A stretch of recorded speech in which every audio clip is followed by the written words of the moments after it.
Welcome to Tales from the Tips. If you're catching us on YouTube, make sure you give us a like and hit that subscribe button. You can find every episode where you find your favorite podcast, Apple, Spotify, YouTube, and also on the Odyssey app. Just head to the Google Play or iPhone store and download Tales from the Tips. I'm DA alongside 15-year tour caddy Mick Middlemo.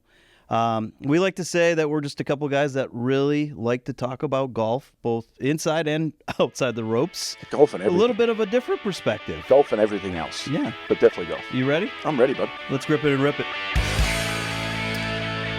All right. Well, they brought us back. Episode 2, buddy. Episode 2. We're a third of the way to the magic mark of 6. What does that mean? Well, they say that most podcasts don't last past 6. Oh, that's a lot of inspiration. So I figured this is like Q school for us. Yeah, that's six rounds. 6 rounds, right? 6 rounds. So if we could pass through Q school, we may have a podcast. I still have nightmares over Q school. Well, 6 why? Because it's 6 rounds, 3 practice rounds. You weren't playing though. It doesn't matter. You may as well be. I mean, the players, there's so much stress at Q school, it's ridiculous. We'll discuss that at a later one, but yeah, you want to discuss that at a later one. Yeah, that's not much fun. Okay. Thankfully, they don't do that anymore. As our listeners are going to find out, you like to tell stories at later dates all the time. Yeah. First of all, you're suffering from an injury. I knew you were going to bring that up. Well, yeah, I'm going to bring that up. You should never tell me things in advance before we go on air because I'm going to use it somehow, some way. We'll get to that. First of all, how was your weekend? My weekend was very busy.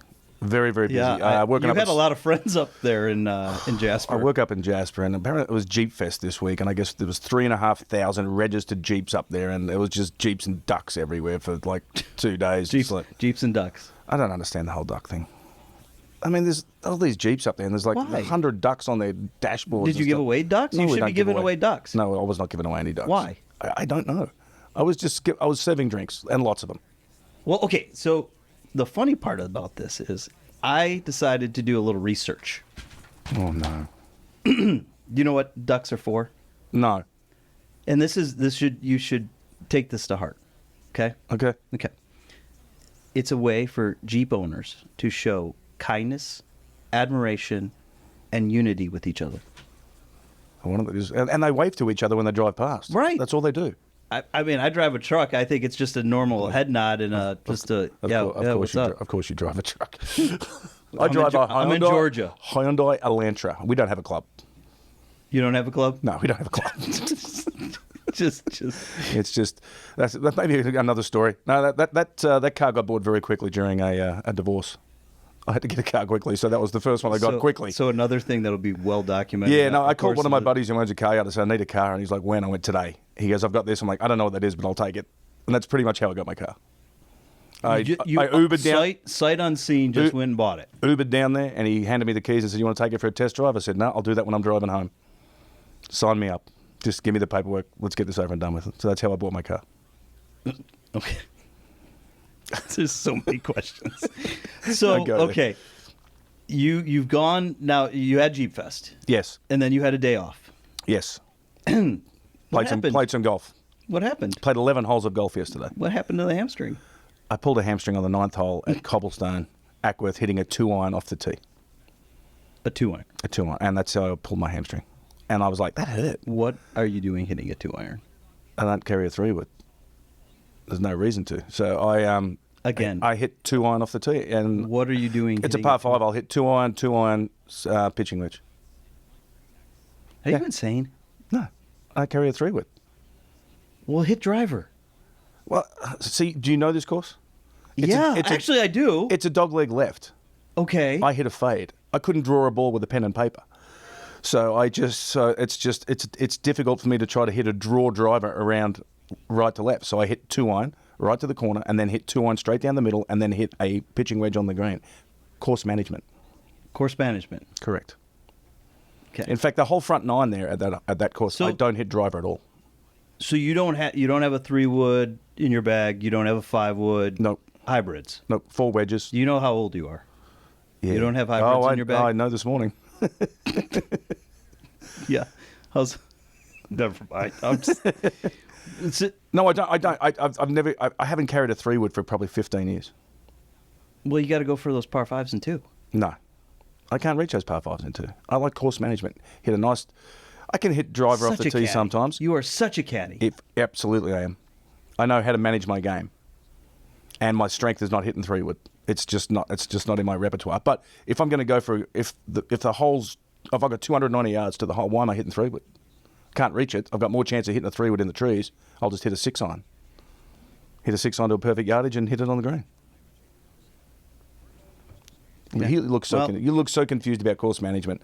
I've played golf with so many people who have that shot, and they're trying to hit a 3-wood. I'm like, what are you hitting 3-wood for? You can't get it on the green. You're just going to hit in the trees. Just hit a 6-iron. Did you not listen to the Open? I said we do talk about this game from a different perspective. We do agree on this. I'm not going to play the devil's advocate over here and say I disagree with you, because I love standing out in a 6-hour round on the weekend and watching the guy that hit the ball 185 yards off the tee on a par 5 with 297 left into the green, and he's standing there with his 3-wood in the middle of the rough, thinking that he's going to make it. I love those. Yeah, 6-hour rounds of golf on public golf courses is just, it's torture. I've been on some private courses where it's like that. So. I've been on some PGA Tour events where it's like that. Well, we'll get into that too.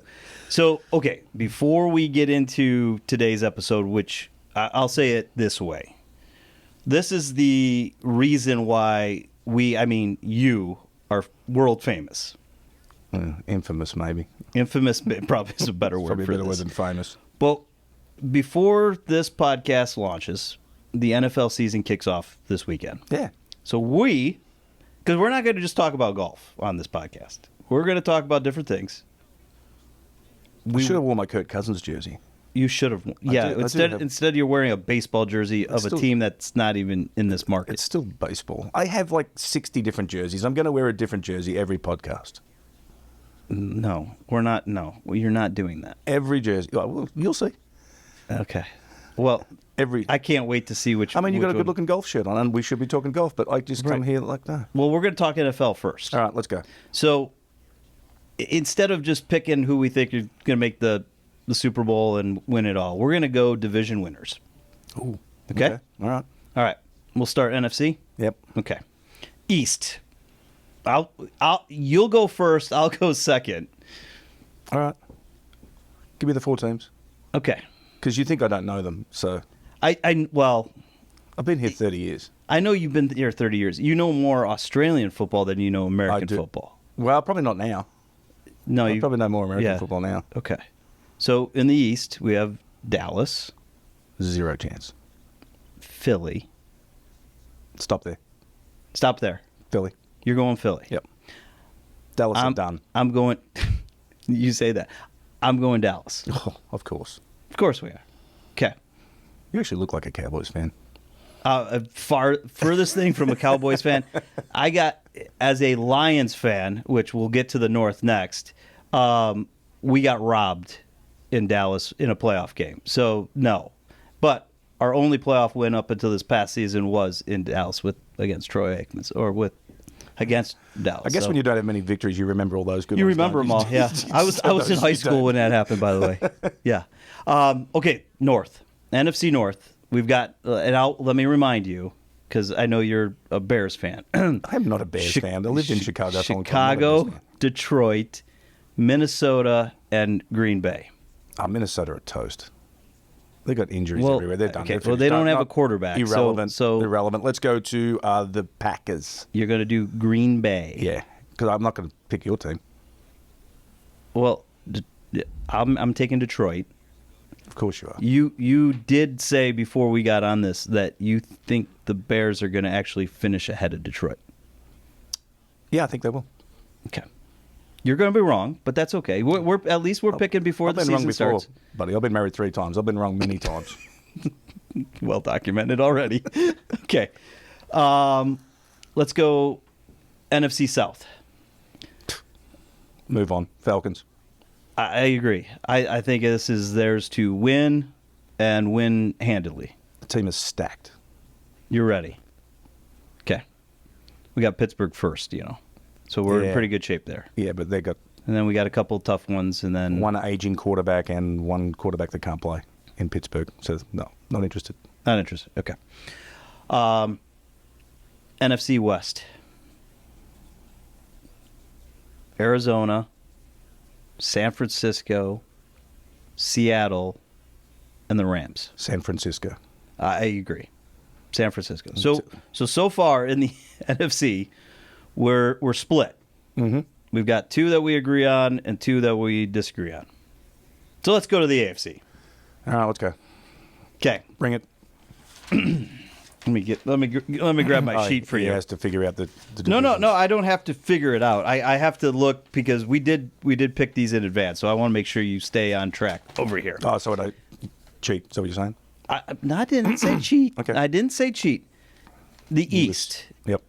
We've got the Aaron Rodgers-led Jets, Miami, New England, and Buffalo. Buffalo are done. They're finished. They got no players to play up there. Miami. Okay. Hang on. I'm going to say Miami, but hang on a second. You say Buffalo has no chance. No, I don't think so. anything I think- of Josh Allen. Yeah, he's got no one to throw it to anymore. I don't think. No, I think they're finished. Miami. Okay. And no stock in the Jets. Zero. Zero stock. Zero. I've met Aaron Rodgers. I'm not a fan, so I can't cheer for him at any particular stage. Well, we'll get to that one because I have heard that story. Mm-hmm. I cannot wait for you to tell that story. Oh, I'll be telling that one. I'll be throwing a few people under the bus. Don't worry. Yeah. Not Well, scared. I've got a football for you to sign. Okay. That's how that story goes. Inside joke there. NFC North. Or AFC North, sorry. Baltimore, Cincy, Pittsburgh, and Cleveland. Baltimore, all day. Good team. So I was originally leaning Cincy, but I am going to agree with you since we already have these on the sheet. Mm-hmm. And then also my inner self will never, ever allow me to pick anything from the state of Ohio. So, What's wrong with Ohio? Well, it's the armpit of the country, if you ask me, but that's because I'm from this great state of Michigan. There's that team in that other city, that spent $20 million. We'll see how they finish. Oh, that's right. Yeah, I keep forgetting. Yeah, sorry, you don't. Like You can never forget that. You don't like Ohio State. You can say it. I'm never going to say it. So. Oh, sorry. I was just prompted. It's Don't forget the Ohio State. Yeah. Okay. So let's Australian let's go. You're smarter than you look. The South. We've got Jacksonville, Tennessee. You're already looking inquisitively on who else? Jacksonville. Houston and Indy. India, they got nothing. Jacksonville with the highest paid quarterback with a bad haircut. He's from the state of Georgia. Can you? I mean, come on. No, I don't think he's very good, but I think they'll win that division. Okay. So You? I am going to agree. I'm obviously very. We I'm wrote obviously these. very We knowledgeable wrote these about this. down. We wrote these. You're a very good American football fan, clearly, because you and I are so far, almost Identical. all the way there. Yeah. Well, it'll be interesting then. So the AFC West. I mean, I don't think there's much of a story here. It's Kansas City and Kansas City. everybody else. Kansas City. Oh, I can't wait for them to come to town. That's going to be a fun game. I think I should bring you. You probably should. Okay. You actually Done. Really? Yeah. You're going to be my guest that night. That's a Sunday night game, isn't it? It's a Sunday night game. Oh, that'll make work like treasure on Monday morning, won't it? Yeah, we'll do a podcast that week too. I want to. We'll have some fun with that one. It'll be fun being in Jasper at 7 a.m. in the morning after that game. Sorry, boss. Yeah, that's all right. So, Tour Championship just wrapped up. Yep. Scotty Scheffler goes on to win. Kind of coronation event. Now, we're not going to get into the format or anything like that because, no offense, you and I are not smart enough to figure out a different format. No. My question to you, though, as a former caddy, and when you were out on tour, there was this guy named Tiger Woods that was prowling around. He's pretty good. He was pretty good. What was the mindset? Because, I mean, I'm sure there's a lot of guys out there that have caddies right now. With Scotty, because they're already talking about it on the broadcast. Scotty's coming up the leaderboard. the guys are watching scoreboards. They start choking. What was your mindset, or how did you keep your players in line when you were going into a tournament, knowing that it was a Tiger event? Because, the crowds are larger. The buzz was more. Obviously, he was a favorite to win it. You've got a player that, your goal is to win a golf tournament. Mm-hmm. Yeah. What did you do? The mindset is like a lot of guys you caddy for. It's like, it wasn't just Tiger in the field. You had Phil and other guys in the field as well. So you knew it was going to be a tough week to win. But there's a lot of guys out there would have just been happy to go out there and really just have a great week, compete, finish 20th. You get paid a lot of money to finish 20th on the PGA Tour. Oh yeah. And I remember Kevin Kisner having an interview. He was at Torrey Pines, and then he's like, "Yeah, I like coming here, but I know I can never win here." And they're like, "Well, why do you come here if you know you can't win?" And he's like, "Well, they pay you a lot of money for finishing 20th on the PGA Tour." And they do, and I've had this conversation with many guys I've caddied for. It's a good week. It's back then it was it's $90,000, $100,000. These guys are playing this game for money. Oh yeah, have no fear. I mean, now a lot of it, obviously Tiger, it's about winning and stuff, and his was about victories and things like that. But there's a lot of guys out there who just want to have a really, really good, solid week. And I mean, I knew when I was caddying for a few guys, we're not going to beat Tiger Woods this week. It wasn't going to happen. Tiger was he was too good. And I mean, at his best, he was just way too good. But, if you want to have a nice top 10 finish or a 20th finish, fantastic. Make some great money, and, you would consider that a really pretty good, successful week. So really, the mindset was just finish top 10, top 20, and go have a great week. And if you get yourself in position, you just put yourself in position. You just never know. Yeah. Were you ever in a spot where you or with your player that you were head to head with him, or lurking in the up the leaderboard around him? It's at Memorial one year. We were lurking around. One of your favorite places. One of my favorite places. Yeah, I think we finished 5th or 6th there. Okay. But who were you? Who was Greg Owen? Yeah, it was when you were Greg. With Greg, he holed like a 30-footer on the last for birdie to vault us into like 6th place or something like that. So that's a really, really great successful week for a guy like that, and it's like it's a lot of money. I can't remember how much it was at the time, but that's a great successful week for him. Yeah. Yeah. Well, I mean, I know you're feeling bad for Teddy. Poor Teddy. He had a tough year this year. Yeah, I think he got a check for like $2.5 million just from the FedEx. Yeah, well, the FedEx was $25 million for first place. Yep. 30th, by the way, was $500,000. Yeah, it's a pretty good. Take your 8%. Pretty. Take your 8% of that. That's a good week. That's a pretty good week. Yeah. It's a pretty. And, by the way, you're in all the signature events next year. Yeah, it's a happy week for caddies. Those ones when there's no cut events and just you're making a boatload of money already. So yeah. You told me a story about Fooch. Yeah, Mark Fulcher. Yeah, Fooch caddy for Justin Rose. Yeah, this was maybe 6-7 years ago, and it was at the Tour Championship, and this was one of the events. He was like, "We've got like 7 events left at the end of the year." I think he had one in Turkey or Israel or something like that with like 8 or 10 people only, which I think he ended up winning. And he said that he had 7 events left, like in the silly season, and if he finished last in all of them, he was going to make $7 million. So he's gonna almost make $600,000 just at 8%. Just for the 8%, he's going to make $600,000 for these silly events at the end of the year, like $560 or something. Yeah, minus taxes. But yeah. Whatever. There's another story about that one later too. So remember, caddies, pay your taxes. Public service note. Just gonna throw that one out there, huh? Yeah. Okay. All right. So last week we kicked off the podcast talking about beers, beer gods, and the reason you and I got together. Mm-hmm. Today we're going to start the first part of a 2-part series. We're going to talk about the infamous Caddywhack. We're going to go the Robert Allenby story, aren't we? We're going Robert Allenby right off the bat. I mean, we've got to let our listeners know really who they're dealing with. Mm-hmm. I've never really told this story from start to finish. Apart from my family, they know the story from start to finish. I've never really told this story from start to finish, not to media or anything like that. I know you've done you've done media interviews regarding it, and then there were things that changed as time progressed. Yeah.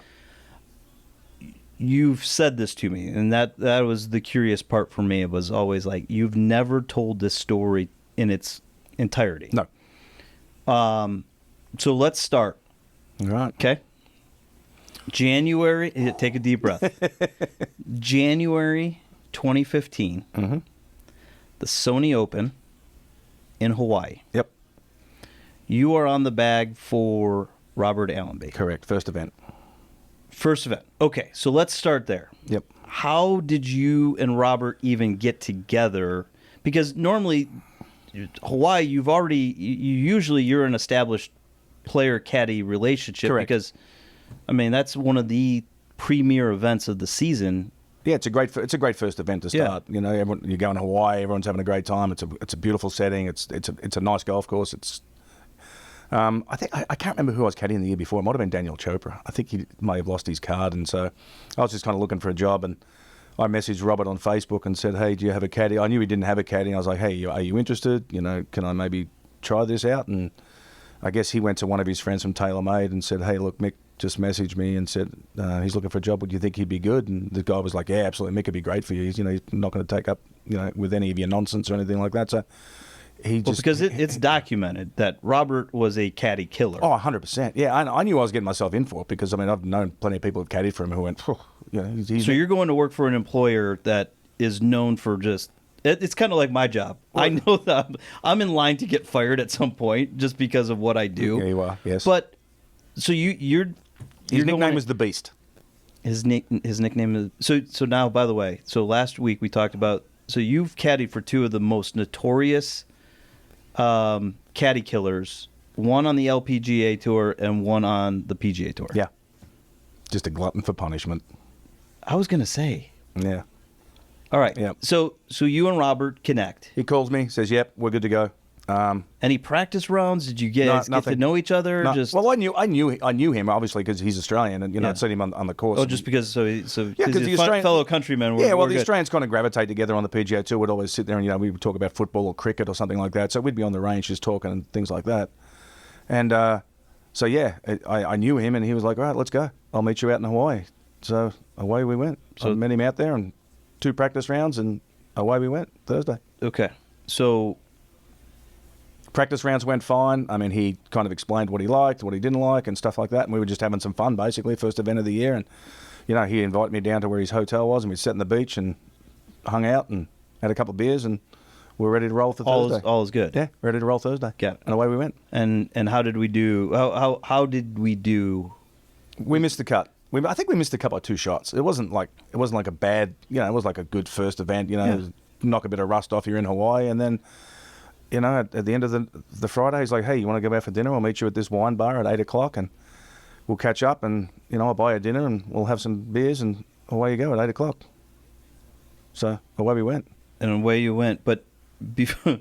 Well, before that, though, there's part of this story that you've told me that you didn't eat that day. I very rarely eat on the golf course. I very rarely. I'll have a very, very small breakfast. I'll never eat lunch on the golf course. Do they not feed caddies? They do, but it was just one of those things. I didn't want to be looking for a restroom halfway through the round sort of thing. So it just wasn't my thing. So I was like, and so I go to McDonald's after the round. I know I'm going out to dinner with him, but I basically I'm hungry, so I go and get 10 nuggets from McDonald's before we go out and have dinner. And by the way, you're in Hawaii and you're going to McDonald's. Yeah. Well, it's just a quick snack on the way home. So okay. Well, I get my ticket from the girl, and my ticket number is 666. And I'm like, oh, what could possibly go wrong today with that thing? And I even took a picture of it and posted on Facebook, what could go wrong? Well, little did I know. So then I eat my nuggets, go back to the room, and then 8 o'clock I meet Robert at the wine bar. So, well, and as our listeners get to know you like I know you, you're not a wine connoisseur, so to speak. Not by any stretch of the imagination. I've been drunk on red wine once, and that'll never, ever happen again. I couldn't tell you the difference between a $2 bottle of red wine, a cask red wine, or a $1,000 bottle of red wine. All I know is they're red. That's it. That's it. So I'm at this place where... So you're out of your element completely. Oh, completely out of my element. Because you were even telling me about dinner that... Oh, yeah. It's they serve you get a plate that's the size of a family-sized pizza, and it's got 3 pieces of meat on it. And you're going to be hungry on the way home. It's just whatever. And then... They didn't have the beer I like, so I guess I think I was drinking Corona or something like that. And then they're all drinking red wine. And then you could go downstairs and they have a card that you put money on and you could just go around and sample all these different red wines. And I guess I was having this Opus, which was like $26 or $29 an ounce or something like that. No idea. Not completely out of my element. Right. So, okay, so then what happens? We go there. Dinner's like $600. We're with a buddy of his, Anthony, who I'd just met for the start of the tournament. Yeah. He was sort of walking around with us. So we're at the wine bar, and he's doing what Robert does, gets drunk. He's not the best drinker in the world. He's no world champion drinker, that's for sure. And he gets a little bit obnoxious at times. So we're just like, we're just talking. We're having a good time. We meet a bunch of Australians there, and then we're drinking. But by this stage, it's getting close to 11 o'clock. I'm bored. I don't want to drink red wine. I would just want to go and have a Budweiser somewhere, and a Jameson. So I'm like, all right, I'm leaving you guys. Real simple. It's very simple. So I'm like, I leave, go back to this Irish bar, and I said, hey, we'll meet you at the Irish bar afterwards. Irish bar in Hawaii. In Hawaii, yeah. Yeah, shocker. Well, I go there, and there's really no one there. It's like boring. And his buddy Anthony calls me and says, hey, is Robert with you? I'm like, no, he's not with me. He's like, well, I can't find him. I'm like, well, I don't know, maybe he left with somebody. I mean, he's a single man. He can do whatever he wants, and that was it. So I leave, and then I'm walking back towards my hotel, and there's Chili's there, so I stop at Chili's, in another fancy place that I go to. Look at you. And I just booze it up. But you're still drinking $8 beers because you're in Hawaii, it's expensive. Right. So I just belly up to the bar there, and I'm sitting next to Lance Bennett, who at that stage was caddying for Matt Kuchar, who now caddies for Tiger Woods. For Tiger, yeah. So I'm just talking with him, and we're just having a few beers. I'm like, yeah, I was just with Robert. It's just Robert's being Robert, getting a bit drunk and loud, so I didn't want to deal with it anymore. So I went back to my hotel room after that, and that was it. And then, but that's not it. That's not it. Well, then I get this. I wake up in the morning. I've got like 30. My phone's on silent. I've got like 30 missed phone calls. I got text messages, like 30 missed text messages, and I'm like, and it's all from his buddy Anthony. Robert got bashed last night. He got kidnapped. He got put in the trunk of a car, and I'm like, what? What? I'm like, he was kidnapped. He was put in the trunk of a car. He's got no money. He stole his wallet, his phone, everything. He's got, cuts and bruises all over his face and stuff like that. I'm like, what? All right, I'll meet you there. So I drive down. I get a taxi to his hotel room, and he's got like scars and scratches and stuff all over him and things like this. And so he's telling the story. He's like, yeah, I was put into the trunk of a car. I must have been roofied at the place. I don't remember leaving. I just remember getting out of the trunk of a car and this lady helping me and stuff like that. So I'm just like in shock. Like, right? Did this just happen? So we decided. This is your new player, by the way. Yeah, yeah. So we decided to get in a taxi and go to the bar to see if we can get some footage of it. Yep. So we explain what happened. We call the police. There's like 2 policemen there, and they're not really being very helpful at this stage. So I call a guy by the name of Danny Colston, who runs the security from the PGA Tour at that stage. And Danny used to be the assistant director of the FBI. And I'm a great friend of Danny. So I explains what happens to him, and he's like, well, are you serious? And I said, yeah, we've got 2 policemen here who aren't really helping us. And he's like, all right, I'll make some calls. And this, trust me, when I tell you this guy knows a lot of people, this guy knows a lot of people. Because the next thing you know, there's like 10 detectives, there's like 20 police cars there. It was like full on. Yeah. Now it's a full on investigation. Now it's a full on investigation. Well, Robert had posted a picture of himself on Facebook. Oh, that's fantastic. And to this day, he tells me that only his friends and family could see it. Well, I get a text message with a couple of question marks. What's going on? So I call Trip Eisenhower, who's a great buddy of mine. I used to caddy for Trip. He works at Golf Channel. And I say, hey, listen, this is where I am. I'm at the wine bar. We're just checking this out, the footage. And he's like, tell me what happened. So I look at Robert. I said, Golf Channel are interested to find out what's going on. Do you want me to tell Golf Channel this story? So you are, because this is a part of the story that has been embellished. Right. Well, I was accused of leaking this to the media. Correct. I didn't want to say that, but which could be nothing could be further from the truth. Okay. Because I could have just hung up the phone and said, hey, don't worry about it. We'll handle this. But I asked Robert, I'm like, hey, comment. Golf Channel's on the phone. They want to know if I can tell them the story. And he's like, absolutely tell them the story because I want to find out who did this to me. I need as much publicity, basically. I need people to know. I'm just like, you really want to go down this path? That's what I'm thinking. You really want to go down this path because I know what's going to happen. This is going to be a big story. Yep. I already know that. And he's like, absolutely tell them. So I tell Trip Eisenhower the exact same story. Steve Sands calls me back from Golf Channel, and Rex Hoggard, they both called me. And Steve Sands, who's like running the show, says, are you sure? I'm like, yep, this is exactly what he said. And I think you can get on YouTube with about Steve Sands, like it's breaking news. In the middle of the tournament, he comes on and says, Robert Allenby was robbed, bashed, kidnapped last night, And then media hysteria just blew up. It was out of control. Out of control. Because all I see on the cameras is Robert leaving with like 2 or 3 people going down an elevator, and that's the last you see of him. Okay. And that was the last. That was last. There was no footage of anyone putting anything in his drinks, because the footage was really good, actually. There's no one putting anything in his drinks or anything like that. And so, yeah, that was it. And then the media just went crazy after that. So, with me, basically. I was about to say, because they're getting, left. Because he's not talking at this point. No, he hasn't said a thing. He's just using me as... You're just the spokesman. I was the spokesperson. We leave the wine bar. We go back to the Apple store. He gets a brand new phone because obviously he was stolen. I go out to dinner with Ryan Palmer, one of the golfers, his caddy, Jerry Foltz from Golf Channel. My phone just starts blowing up. And I'm getting media requests from all over Australia, which I did a couple because I'm very good friends with some media people back in Australia. Eddie Maguire, who's like the mayor of the media in Australia, good friend of mine. I tell them the story, But again, I'm like, hey, I wasn't there. I don't know. You're telling them the story that you were told. Correct. Not the story that you've... Yeah, because that's it. This is what Robert told me. And again, I made it perfectly clear I wasn't there. I left 20 minutes earlier. Right. But again, it's media. It's the lead story in every news outlet in Australia and all this sort of stuff. And I'm out for dinner and I'm getting phone calls from the BBC in London. I'm getting phone calls from Good Morning America. I mean, they get your phone number pretty quick. I guess if the media wants you, they'll find you. They'll find you. Yeah. And it was like, and I'm like, again, I kept telling the story. This is what Robert told me. This is what Robert told me. Robert's not talking to the media at this stage, right, at anything. Finally, Jerry Foltz is like, let me take your phone calls. Because it was, my phone was ringing every minute. Yeah. I mean, it was crazy.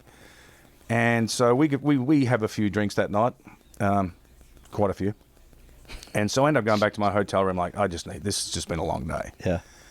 And I wake up in the morning a little rough, so I'm like, I'm going to go get some breakfast. And I walk downstairs, and there's a bunch of media there, and I'm like, it's kind of weird. And then I'm like, oh, that's for me. And like, they're just like microphones and things, everything in your face. And I'm like, I don't know. You'll have to ask him.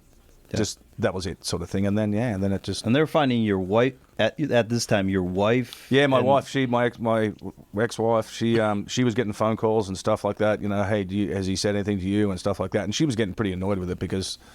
she's back home. She's back in Atlanta. So she was getting phone calls and stuff like that. So yeah, it got a little out of hand real quick, that's for sure.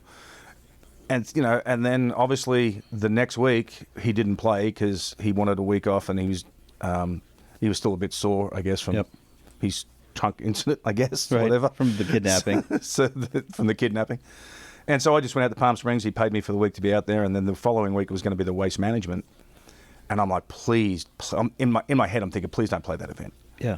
I mean, that's definitely not the event you want to... The first event back, it's Super Bowl week, which is out there as well. Mm-hmm. And sure enough, he's like, yeah, I'm going to play. And he did a media conference out there, press conference out there in front of maybe 300-400 media people from Australia and all over the world.